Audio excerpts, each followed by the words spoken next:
Hi, I'm Kathryn Adamchick, and since 2014, I've been responsible for developing education programs at the World Chess Hall of Fame.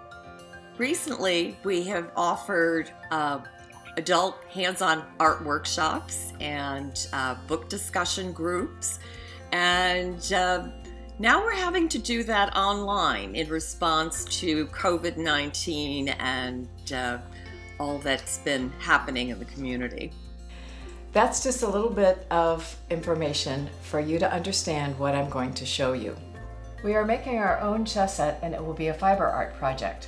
All of our adult programs are based on the exhibitions at the Hall of Fame and take an interesting spin on interpreting the stories behind the objects in the exhibition. The funding from Strategy Across the Board's Gala will help us to continue to work with artists and educators and the people who help us to bring all the variety of programs that we offer for adults. And those include book groups and discussions and artist talks, studio visits, hands-on workshops, and the funding will help us to make those a reality.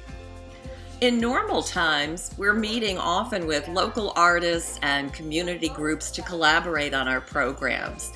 That's changed now, and we're doing that online instead, but it's a big part of our mission to reach out and to work with the artists in our community and also with community groups and other arts organizations too. We work with local artists, regional artists, and other workshop providers to build relationships in the community. We do that on a pretty regular basis, and the number of people we work with has been growing steadily.